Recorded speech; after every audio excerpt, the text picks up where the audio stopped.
Ultimately, I do think that a conciliatory position from Russia would be a better way of ending this conflict than one in which things just freeze as they are now. You know, it was the neocons' hope that if you overthrew Saddam Hussein, democracy would sweep the region. And, you know, that would have been nice, I guess. But, you know, the hope that, oh, if they strike inside of Russia, that will make Russia realize that, you know, this war just has cost us a little bit too much and we sure should knock off this war business. It's quite a risky game to play. There's a couple of things that I want to. Well, let me just respond to a couple things you said there, because things that I think are pretty interesting. So, number one, just a couple points of correction. I mean, I know I said it was a good point in jest, but woke streamer Vaush freaks out after Dave Smith shreds him on live television, and you guys are probably like, wait, who is this woman's voice? This isn't Justin. Where is Justin Reloaded? Is Justin now lost? Let me know in the comments if you get the reference. But yeah, I am actually a female YouTuber taking over Justin Reloaded's channel for the day. So you have me today for 2 videos. Bear with me, but I got 2 fire ones. So let's have some fun. Anyways, yes, here's woke streamer Vaush getting so mad after Dave shreds him on live television. Let's get into it. Ultimately, I do think that a conciliatory position from Russia would be a better way of ending this conflict than one in which things just freeze as they are now. You know, it was the neocons' hope that if you overthrew Saddam Hussein, democracy would sweep the region. And, you know, that would have been nice, I guess. But, you know, the hope that, oh, if they strike inside of Russia, that will make Russia realize that, you know, this war just has cost us a little bit too much and we sure should knock off this war business.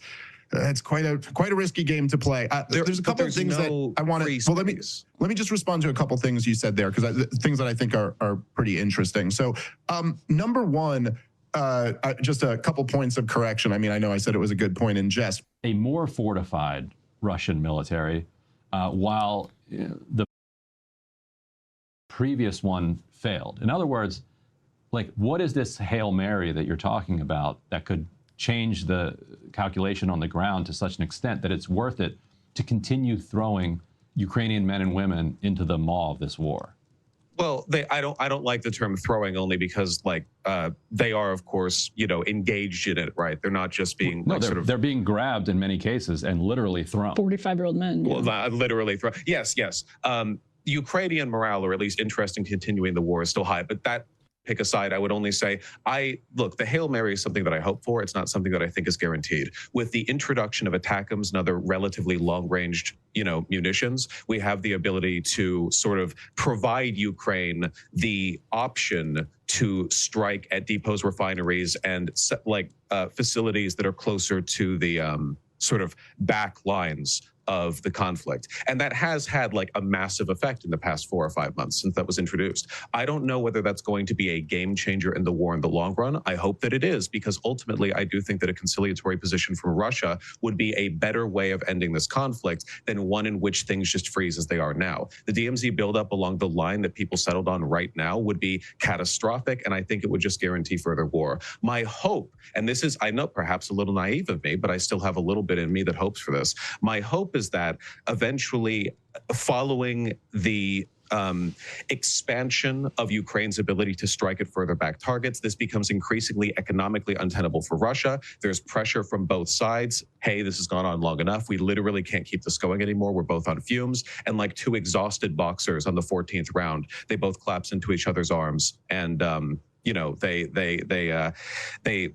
have a Christmas Day in World War I. You know, there's a moment where for a second things get rough enough, long enough that they collapse and they just can't do it anymore. And maybe the world like breathes a sigh of peace as they finally do settle on whatever line they're at that point. I think it's quite a dangerous game to play, man. I mean, I know it was the neocons. It's all dangerous, right? Well, sure, but I'm just saying, you know, it was the neocons' hope that if you overthrew Saddam Hussein, democracy would sweep the region, and you know that would have been nice, I guess. But yeah, and as we all know, we have history to show us this, right, guys? We know that when we become the world's policemen, we bomb other countries, we get involved in their foreign affairs, we actually do the bidding of other countries. Well, anyways, that's a whole different topic up today, as you guys know.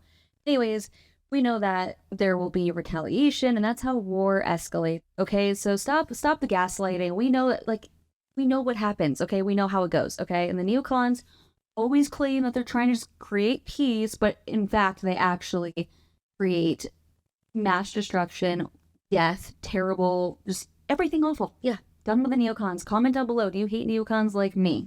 And if you don't, then join. You got to come along the ride, okay? Get aboard, get on the train, because this is where true America First principles are heading, or truly are. Like, that's the true America First principle. Why are we wasting our money, our resources, sending our men to die to fight foreign conflicts? Let's worry about the people here. Gosh, excuse my rambling. I will try to be quiet. Let's get back to the video.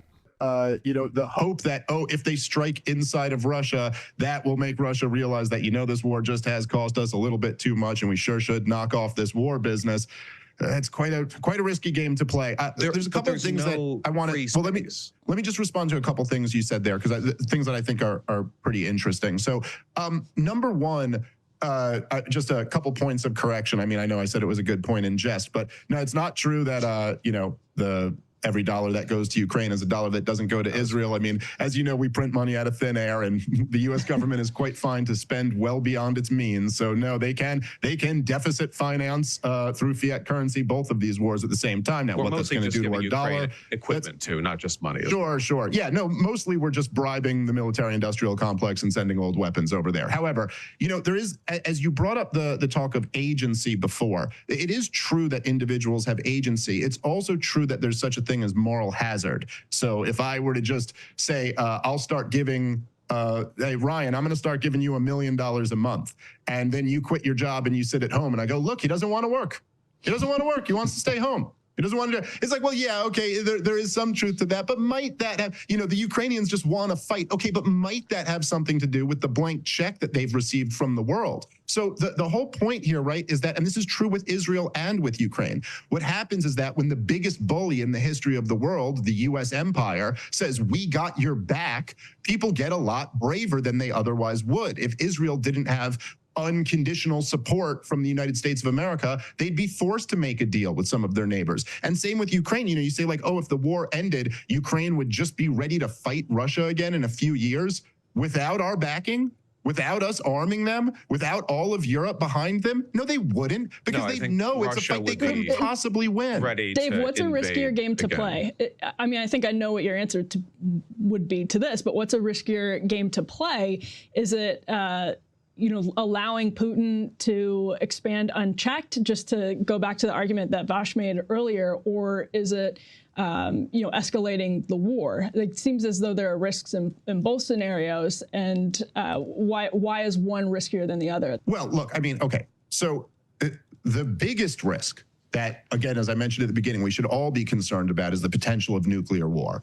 And what's prevented the nuclear war in the past has been private negotiations, handshake agreements, and mutually assured destruction. The fact that, nobody really wants to get into a nuclear exchange because we all lose. The only time, especially now, because the current administration isn't doing handshake deals or even having conversations behind the scenes with the Russians, the only thing that could lead to a nuclear exchange, so in other words, the worst case scenario, is that Vladimir Putin actually thinks he's going to die. He thinks he's going to end up like Muammar Gaddafi. And that's the scenario where you might end up launching nukes because, screw it, bring everybody down with you.